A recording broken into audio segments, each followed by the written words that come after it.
Alhamdulillah wassalatu wassalamu ala sayyidina Rasulillah Muhammad ibn Abdillah wa ala alihi wa sahbihi wa man tabi'ahu wa nasara wa wala wa la hawla wa la quwwata illa billahil aliyyil azim. Subhanaka la ilma lana illa ma 'allamtana innaka antal alimul hakim. Hasbunallahu wa ni'mal wakil wa la hawla wa la quwwata illa billahil aliyyil azim.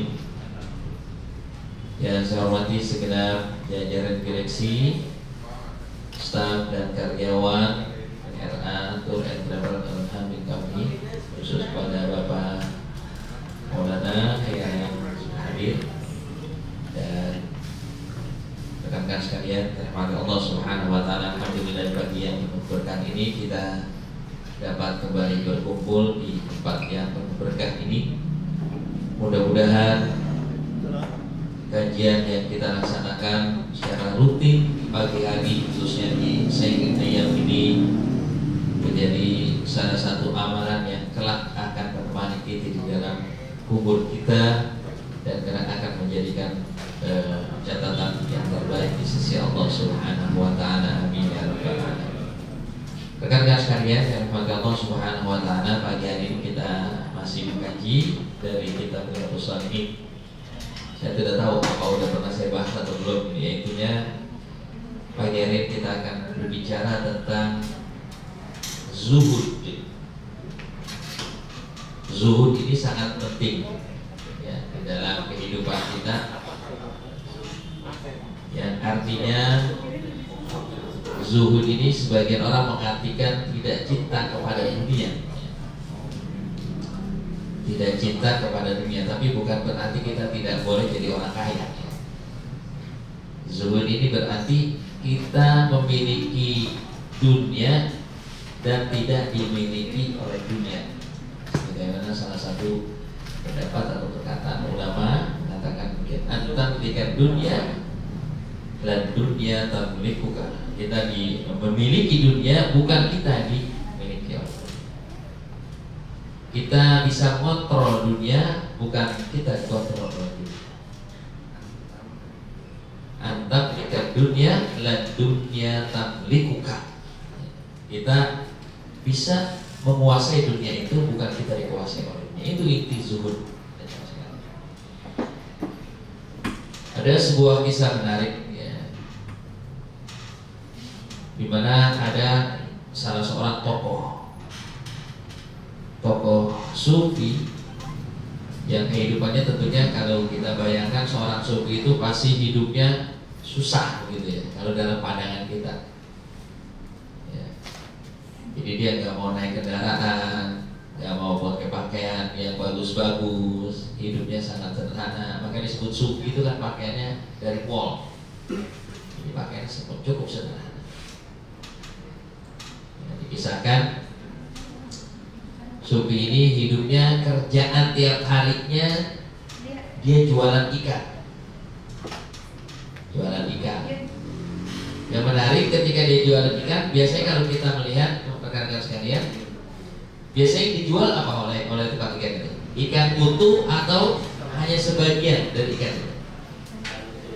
Utuh ya. Nah, saking zuhudnya, sufi ini menjual ikan. Dia hanya menjual badannya dan kepalanya dia sisakan untuk dia makan dalam sehari. Karena dia hanya ingin makan dari apa yang dia butuhkan. Jadi dia sangat menghindari hal-hal yang berlebihan. Jadi hidupnya sangat-sangat prihatin. Suatu saat sufi besar ini memerintahkan muridnya untuk pergi ke kota, menemui seorang sufi yang lebih besar lagi, artinya dikenal dengan kezuhudannya, dengan kewarahan. Ya, si murid ini akhirnya menemui untuk menyampaikan salam ke tokoh ini. Kalau saya sana itu Arab, saya lupa ingat ya. Sampai di rumah beliau, si murid ini terkagum-kagum, terkaget-kaget, bahkan bingung. Baru melihat rumahnya aja udah mewah. Belum lagi pas melihat penampilan yang lebih kaget lagi. Sampai akhirnya dia bertanya, apa iya kehidupan sufi begini? Kan sufi dalam bayangan si murid ini dalam makna yang tadi dia membayangkan bahwasanya kehidupan sufi itu ya serba susah gitu ya, serba asalan gitu. Jadi tidak mewah, jadi tidak terbersih dari pikiran. Maka yang kedua dia berpikir, katanya sufi besar, kenapa kok kehidupan mewah begini? Akhirnya dia datang menyampaikan salam dari gurunya kepada Allah. Saya sampaikan, wahai Tuhan, saya sampaikan salam dari guru saya, dan beliau minta nasihat dari kau, wahai Tuhan Syekh. Jadi apa nasihat Syekh ini kepada si murid yang tadi diutus oleh gurunya, yang terbiasa tiap hari jual ikan, yang dijual di badannya cuma dia makan dari. Apa kata si Syekh ini kepada, hendaknya dia lebih zuhud dalam hidupnya. Lebih bingung lagi, orang guru saya udah zuhud banget, harusnya dia yang zuhud kan, gitu. Dalam pikiran sih murid. Tapi kan adabnya begitu, itulah adab seorang penuntut ilmu, itu tidak boleh ngelonjong, gitu, tidak boleh bertanya. Ya harusnya kan dia mau tanya, kok nggak salah? Kalau kita bahasa gitu, kok nggak salah? Guru saya yang sudah sufi begitu, yang sudah zuhud begitu, masih dinasihati biar supaya lebih zuhud. Nah, apa yang terjadi kemudian? Tanpa bertanya banyak, si murid ini akhirnya pulang, kembali menemui gurunya dengan berbagai macam pertanyaan dalam hatinya. Setelah sampai, sudahkah kau sampaikan salamku? Iya. Adakah nasihat yang dipesankan untukku? Iya ada. Apa itu? Hendaknya Tuan Guru lebih zuhud lagi dalamnya. Maka si gurunya langsung paham. Dia tidak marah, tidak kesel, dia tersenyum. Wah. Kenapa? Pada akhirnya karena walaupun hidupnya sudah sangat sederhana, dia masih mengharapkan sesuatu dari apa yang dia usahakan. Ini saya bukan berarti kemudian besok kawan-kawan semua riset dari NR atau di rumah ya. Ini lain makomnya ya. Ini kita masalah suhu dulu ini. Jadi saya bikin taklik di awal, jangan sampai nanti disalahpahami ya. Akhirnya setelah disampaikan salam dan disampaikan nasihatnya, maka si guru kemudian tersenyum. Ya memang betul apa yang beliau katakan, bahwasanya aku belum bisa seperti beliau sebelumnya. Maka si murid kan bingung, bagaimana mungkin guru atau syekh yang sudah begini kehidupannya masih dibilang belum zuhud, sementara beliau itu zuhudnya apa, dengan kekayaan yang nampak dan sebagainya. Apa kata gurunya? Ketahuilah wahai muridku, bahwasanya walaupun dia dalam kehidupannya nampak dalam kemewahan dan sebagainya, tapi dia tidak pernah ada di dalam hatinya dunia. Sedangkan aku masih mencari dunia. Oh, luar biasa. Jadi memang ada makom-makom tertentu, orang yang sudah tidak lagi mencari dunia, tapi dia dikejar oleh dunia. Pertanyaannya kira-kira enakan dikejar dunia atau enakan kejar dunia? Hah? Ini kita masih kejar dunia apa dikejar dunia nih? Masih kejar dunia. Kejar dunia. Berarti kita belum zuhud ya. Tapi tidak masalah ya. Belum punya mobil Alphard ya. Jadi ada kondisi-kondisi tertentu nanti kita akan mengalami itu. Makanya para aulia, para sholihin itu mereka dikejar dunia. Mereka hidupnya itu tidak pernah memikirkan dunia. Kenapa? Karena mereka menganggap dunia itu beban bagi mereka.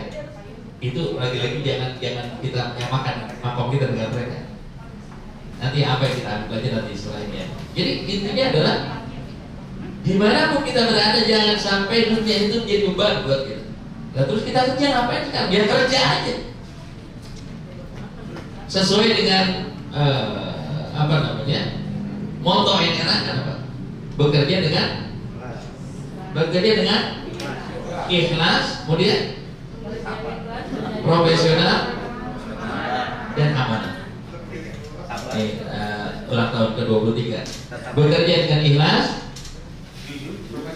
jujur, amanah, dan profesional. Kemarin tambah sama Pina. Tambah sabar. Ya. Jadi pada hakikatnya kan kawan kalian, pada saat kita bekerja yang kita tuju bukan dunia, maka dunia akan ikut. Tapi kalau kita kerja dunia, yang nanti jadi motivasi kita ataupun destinasi kita adalah biar supaya kita jadi orang kaya, selamanya kita akan jadi orang miskin. Demi apa? Dan kita akan jadi budak dunia. Begitu ada yang menghalangi orang kita anggap, maka dia akan jadi musuh kita. Kenapa? Yang kita kejar adalah dunia. Padahal Allah berfirman, wa qul i'malu fasayarallahu 'amalakum wa rasuluhu wal mu'minun. Yang diperintahkan oleh Allah dalam Al-Qur'an, wa qul i'malu, bekerjalah kalian, bukan cari duit kalian. Kenapa? Kalau diperintahkan oleh Allah cari uang, cari harta, maka kita akan menghalalkan segala cara. Tapi kalau yang kita tuntut adalah bekerja, maka kita berfastabiqul khairat, dalam kebaikan. Oh, dia udah bisa begitu, saya harus lebih daripada dia. Begitu. Wah, ini si Fulan udah bisa bekerja maksimal. Kok saya belum bisa maksimal? Jadi tidak lagi dicari pangkat, tidak lagi dicari hasil uang, tidak lagi dicari macam-macam. Yang dicari bagaimana kita memaksimalkan hidup kita, karena setiap pekerjaan kita jadi ibadah. Bahkan kalau yang kita cari adalah melaksanakan perintah Allah, apalagi berkhidmat untuk para jamaah haji dan umroh, maka yang kita akan laksanakan. Kita bersemangat. Ini enggak, lihat teman enak banget ya. Udah bersih, udah hancur, nggak bakal ikhlas. Urusan rezeki mah harus dia tahu di mana alamat kita. Kita yang kadang-kadang nggak tahu di mana alamatnya. Karena alamatnya dibilang alamat palsu, bukan alamatnya alamat palsu. Kita kerjanya kerja palsu. Kalau alamat kita udah jelas, rezeki pasti sampai. Karena yang menjamin rezeki siapa? Yang menjamin rezeki siapa? Yang menyampaikan rezeki siapa? Melalui para malaikat rahmat. Kira-kira kalau malaikat rahmat bisa disebut apa? Enggak bakal. Udah pasti sampai. Kawan-kawan sekarang. Tinggal bagaimana kita maksimalkan, apalagi mohon maaf. Ya. Kita bekerja di sini melayani para tamu Allah. Kalau kita ada bersentuhan dengan kawan-kawan yang nggak mikir, gak usah dipikirin, biarin aja dia punya kerjaan diri, kita punya kerjaan diri. Kita dikritik, biarin. Berarti kalau dia kritik, ya diri sama kita, karena dia nggak bisa melakukan apa yang kita lakukan. Begitu kan? Udah gak usah dipikirin, biarin aja. Setuju? Udah gak usah mikirin posisi kita apa. Bekerja dengan ikhlas. Nanti dengan keikhlasan itu keberkahan turun. Kenapa? Allah mencintai hamba-hambanya yang ikhlas. Allah mencintai hamba-hambanya yang muhsinun. Ada muhsin nggak sih? Ya, berkah itu.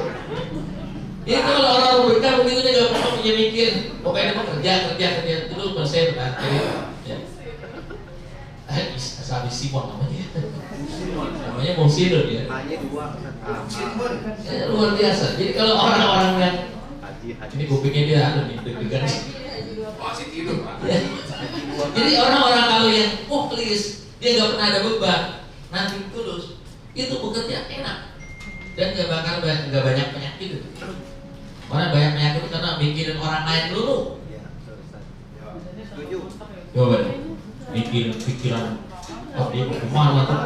Pusing, akhirnya kerjaan kagak beres, ada penyakit hati, iri, dengki, kesel. Coba kalau sekarang kita mulai fokus dengan pekerjaan. Allah perintah gua boleh tahu, bekerjalah kau, bukan cari-cari muka. Maka ada kita. Siapa? Kata Allah dalam hadis qudsi, siapa yang bekerja karena Allah, Allahu lahu, maka Allah akan menjadi miliknya. Wah, biasa kalau Allah sudah jadi milik kita, apa yang kita inginkan, apa yang kita tuju, maka akan Allah mudahkan. Yang paling penting adalah semua pekerjaan kita jadi ibadah. Apa kagak enak ya? Oh, luar biasa Bapak sekalian. maka lillah fadlahu lahu. Barang siapa yang bekerja karena Allah, maka Allah baginya. Maka ini ada hadis yang diriwayatkan oleh Ibnu Abbas, Abdullah bin Abbas radhiyallahu anhu.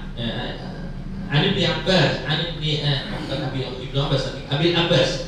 An Abi Abbas Sahal ibn Sa'd As-Sa'idi radhiyallahu anhu qala, diriwayatkan oleh sahabat Abu Abbas Sahal ibn Sa'd As-Sa'idi radhiyallahu anhu, dia berkata, "Ata Nabiyya sallallahu alaihi wasallam rajulun." Rasulullah kedatangan seorang laki-laki.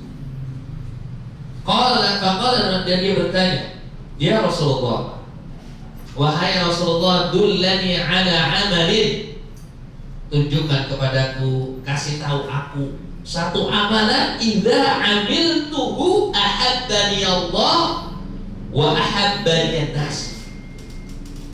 Tolong dong kasih tahu ya Rasulullah satu amalan yang apabila aku kerjakan maka aku dicintai Allah dan dicintai oleh sesama.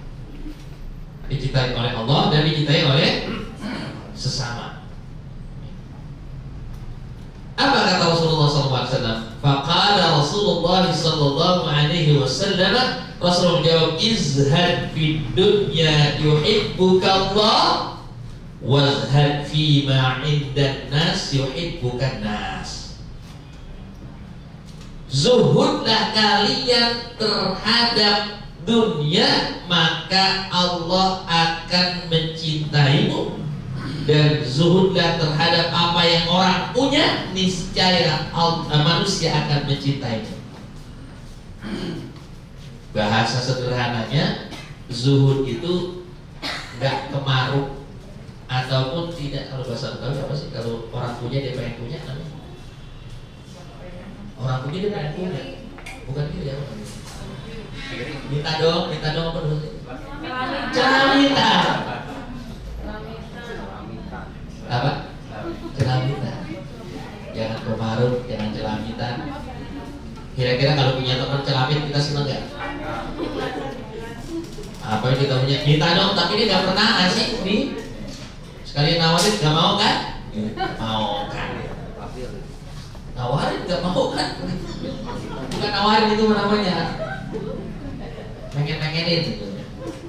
Izhad fi ma indallah yuhibbuka Allah, wazhad fi ma indan nas yuhibbukan nas. Kalau kita sudah bisa zuhud, ya, nggak tamak terhadap apa yang Allah punya, maka Allah cinta. Begitu juga kalau kita punya teman atau punya nggak maruk atau tidak celamitan, maka disenangi kita. Coba deh. Apalagi kalau teman itu kebetulan sering berbagi, dia tidak pernah minta, oh masih semua ikut, senang. Orang senang. Makanya sering-seringlah memberi hadiah. Kan kata Rasulullah, tahadu tahabu. Sering-sering kalian berbagi hadiah, maka niscaya kalian akan saling mencintai. Makanya rekan-rekan sekalian, kalau kita tidak bisa berbagi dengan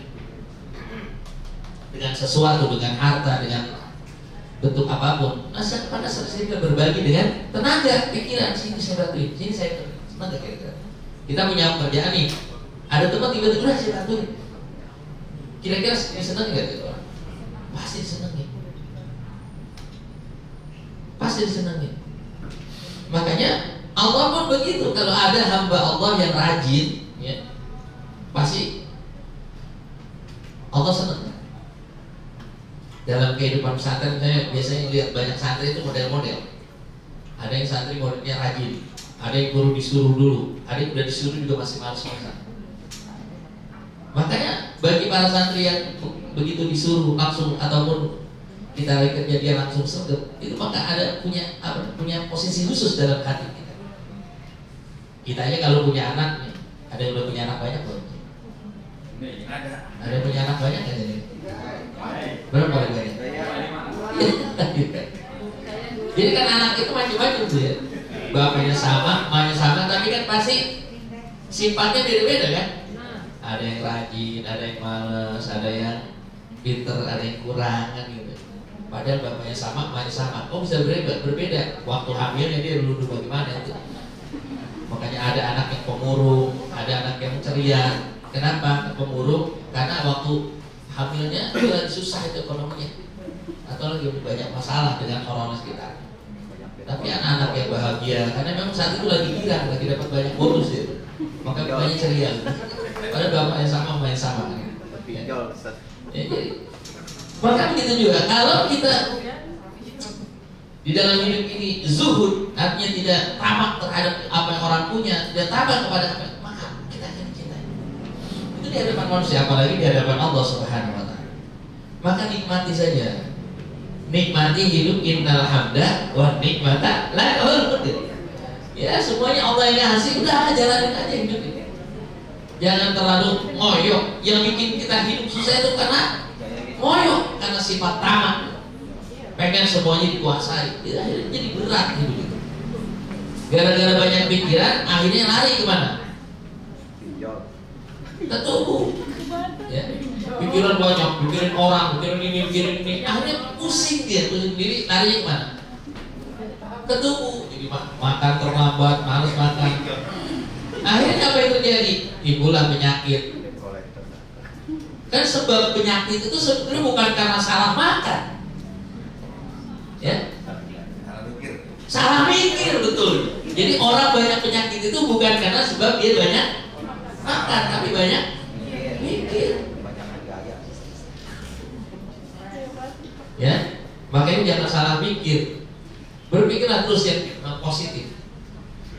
Karena apa? Pemikiran yang positif itu akan membawa hidup jadi sehat.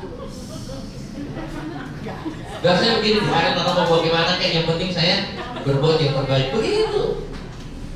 Jangan ada orang dapat kebaikan, pasti nih dia korupsi, pasti dia cari muka, pasti dia main dukun. Wah, nggak usah lah berpikiran begitu, udah berpikiran positif, mudah-mudahan diberkahi. Kalau teman baik, doain.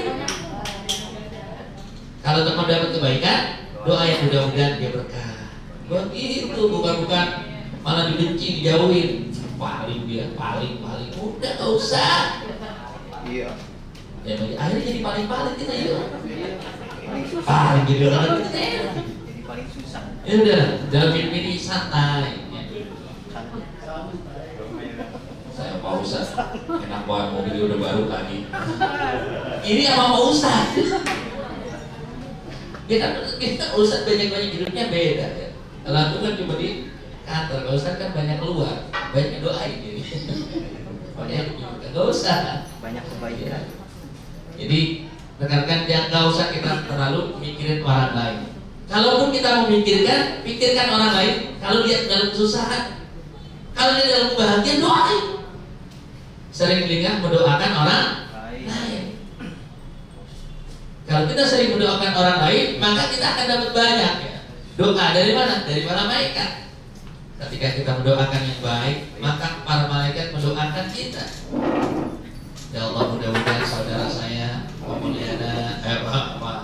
Maulana diberikan kesehatan.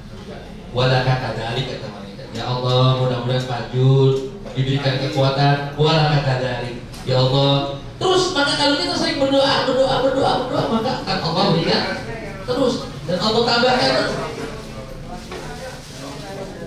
Karena memang sudah apa namanya? Sudah menjadi rahasia umum. Biasanya saingan itu kan kalau secara level, direksi saingannya si direksi, ustadz sama ustadz, kiai sama kiai, ya. Pimpinan sama travel sama pimpinan travel kan begitu. Makanya jangan kita bangun narasi yang buruk ya di dalam kehidupan kita. Bangunlah yang baik-baik, saling menolong, saling membantu, saling menguatkan. Lihat bagaimana kehidupan Nahlah. Kata Rasulullah SAW, matalul mukmin karena kehidupan mukmin itu seperti seekor kehidupan lebah. Kira-kira pernah lihat gak lebah saling gontok-gontokan? Atau seperti namlah, apa namanya itu? Semut. Pernah ada semut berantem, semut itu sama semut hitam? Gak ada, yang ada apa? Saling bantu. Saat ketemu di mana aja salaman. Masa kita nggak kalah sama semut? Kita kita tuh. Iya, perhatikan. Makanya disebut dalam Al-Quran salah satu ayat surat di dalam Al-Quran namanya surah An-Naml. Kenapa? Karena dia dahsyat kehidupannya. Dan Rasulullah melarang untuk membakar, membunuh semut, karena dia cocok. Dan gak ada semut mati kelaparan. Ya, begitu. Maka begitu juga nahlah. Kata Rasulullah, "Matalul mu'min kan nahlah." Kehidupan mukmin itu seperti nahlah, seperti lebah. Ya, lebah itu dimanapun membawa keberkahan. Dia hinggap dari dahan ke dahan. Dia tidak merusak tanaman itu, bahkan dia menjadikan asbab terjadinya perkawinan antara pepohonan. Itulah dahsyatnya. Maka bagaimana kehidupan kita ini seperti itu. Bangun silaturahim, saling bantu-membantu, saling mendoakan, saling mensupport. Apalagi kita dalam satu lingkungan, ya emang kita nyari di sini, istilah nyari. Ya sudah, ngapain lagi yang kita cari? Ya, saling mendoakan. Kalau kita sering doain orang dengan kebaikan, nanti apa yang dipunya dia, maka akan Allah berikan itu. Sebagaimana kau doakan dia, maka kau. Terus bagaimana kalau kita mendapati ada di lingkungan kita orang-orang gak senang sama kita? Ya biarin, serah doain kita, mudah-mudahan Allah beri petunjuk. Kalau kita nggak sanggup, umpamanya ini orang udah terlalu, ya sudah, ya Allah aku serahkan urusan kepadamu. Begitu. Ya kan urusan hati itu siapa yang butuh? Allah. Bisa aja kan dalam satu saat dia benci sama kita, tiba-tiba jadi orang baik. Kenapa? Karena pada saat dia dalam kondisi kepepet, nggak ada orang bantu kecuali kita, akhirnya jadi saudara kita. Saya pernah mendapati orang begitu, benci banget. Begitu kita satu saat kita tolong, jadi saudara, ya, makanya kawan udah nggak usah pusing dengan orang yang nggak senang sama kita. Masih banyak orang yang senang sama kita. Jadi kalau kita belum mampu untuk doain kebaikan karena jahatnya dia sama kita, ya sudah, serahin aja urusan dia sama Allah. Mudah-mudahan jadi penggugur dosa buat kita. Mudah-mudahan pahalanya dia buat kita, kan gitu. Kalau udah pahalanya udah habis, mudah-mudahan dosanya kita ditarik ke dia. Itu aja. Kalau saya bikin udah fokus pada kerjaan. Izhad bima indallah yuhibbukallah, wazhad bima indan nas yuhibbukan nas. Sudahlah, kita fokus kepada Allah, ya. Maka Allah akan mencintai kita. Gak usah kita terlalu moyo minta dulu, ya Allah.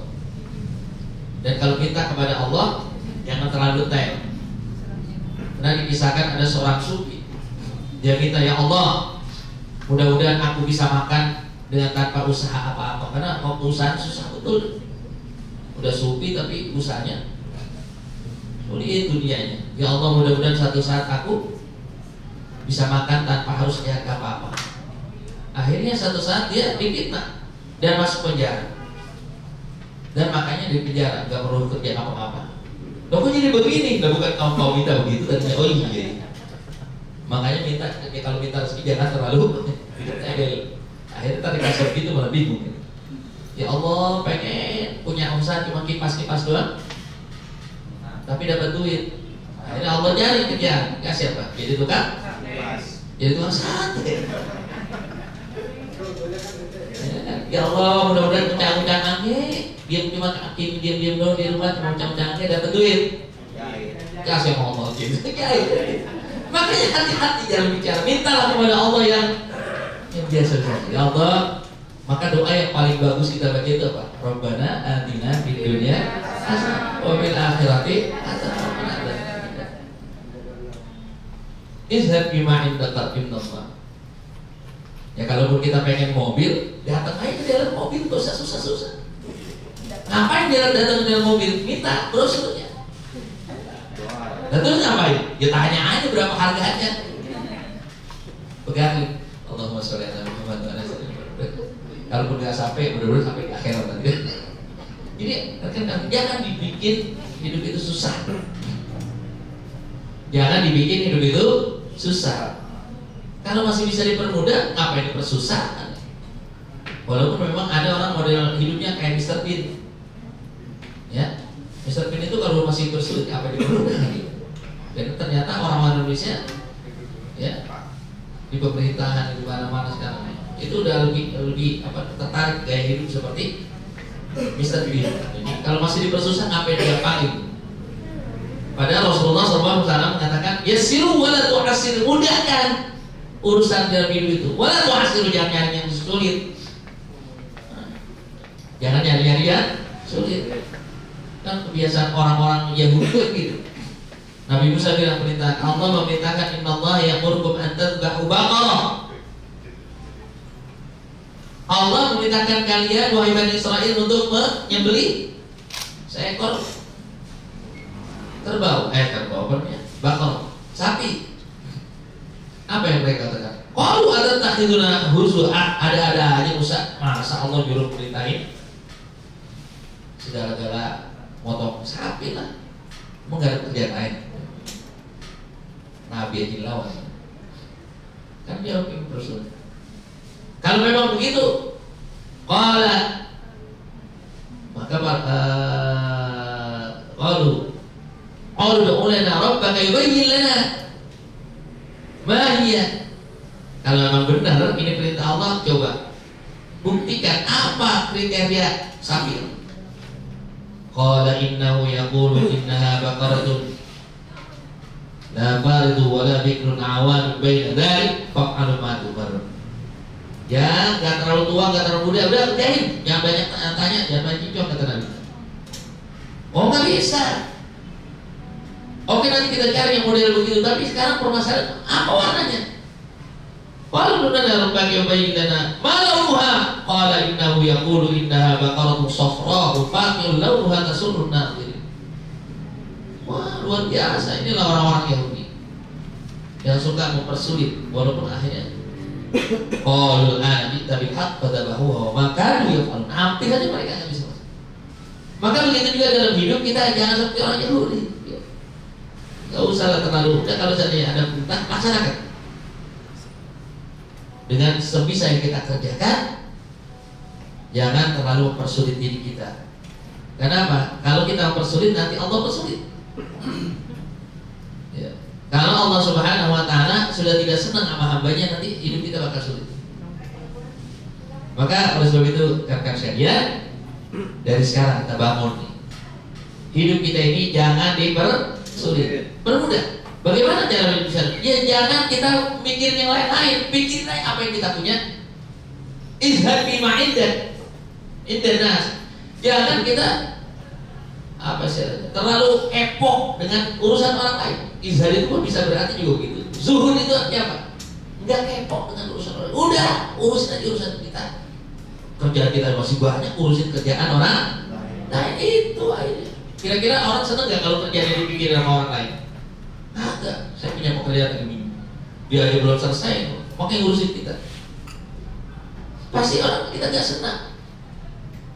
Makanya kan sekalian, dari sekarang nih kita ubah mindset kita, biar supaya kita itu dicintai oleh Allah dan cintai manusia. Kita jangan terlalu kepo dengan urusan orang. Ya? Jangan terlalu kepo dengan perintah Allah. Sekarang kan banyak ada sekelompok kaum muslimin yang kepo sama kaum muslimin yang lain. Orang kurut disalahin, orang duduk sila disalahin. Kalau masalahin orang yang belum sholat, kan begitu. Tapi apa yang terjadi di zaman dulu juga Nabi di zaman para sahabat, kemudian pada itu ada memang orang-orang model begitu. Imam Syafi'i sendiri kan pernah ngalamin. Wahai Imam Syafi'i, kenapa kau berkurut? Padahal kan kurut itu tidak pernah dikerjakan oleh Nabi kecuali pada saat nazilah. Ya pertanyaannya, kira-kira itu sunnah apa bukan? Nabi pernah kerjain apa? Dia pernah. Kira-kira kalau seandainya Rasul pernah mengerjakan sekali, kita boleh nggak kerjakan? Ya boleh, ya sudah. Jadi masalah apa sih? Kalau ada nggak senang ya udah jangan bicarakan. Kok terlalu kepo gitu urusan? Wah itu bid'ah. Wah itu nggak disunat Nabi. Dan terus kalau seandainya saya bid'ah, para ulama melaksanakan, masalah apa dengan Anda? Belum tentu Anda juga selesai urusannya dengan Allah. Kan begitu. Makanya rekan-rekan sekalian, dalam segala urusan kita jangan terlalu kepo dengan urusan orang lain. Ya. Kenapa? Karena bisa jadi kita nanti tidak fokus. Makanya dalam urusan ibadah, dalam urusan apapun, sudah fokus pada diri sendiri. Itulah yang namanya zuhud. Jangan terlalu kepo, jangan terlalu mau campur urusan orang lain, karena pada saat kita mau campur urusan orang lain maka orang lain akan tersinggung, maka orang lain tidak suka. Izhati ma'indan nas yuhibbukan nas. Kalau kita zuhud terhadap urusan orang lain, kalau kita zuhud, maka insya Allah ya Allah akan cinta dan manusia pun akan cinta kepada kita. Barangkali ini yang saya sampaikan. Intinya adalah bagaimana di dalam hidup kita ini kita fokus kepada Allah Subhanahu wa taala. Apa yang kita kerjakan kita maksimalkan. Niscaya Allah Subhanahu wa taala akan cintai kita. Begitu juga di dalam kehidupan kita bermasyarakat ya. Bermuamalah, berinteraksi antara sesama kita. Maka jangan pusing dengan aturan-aturan yang ada. Ya sudah, fokus dengan apa yang kita kerjakan, apa yang ditugaskan. Maka niscaya Allah, manusia pun akan cinta kepada kita. Kerjakan segala sesuatunya lillahi ta'ala, maka lillahi yatim wa maka lillahi hadid. Apa yang kita kerjakan karena Allah, maka akan langgeng di dunia, langgeng di akhirat juga langgeng. Maksudnya apa? Di dunia kita akan mendapat kebaikan, di akhirat pun kita akan meraih ridha dan surganya Allah Subhanahu wa taala. Demikian kurang lebih. Assalamualaikum warahmatullahi wabarakatuh.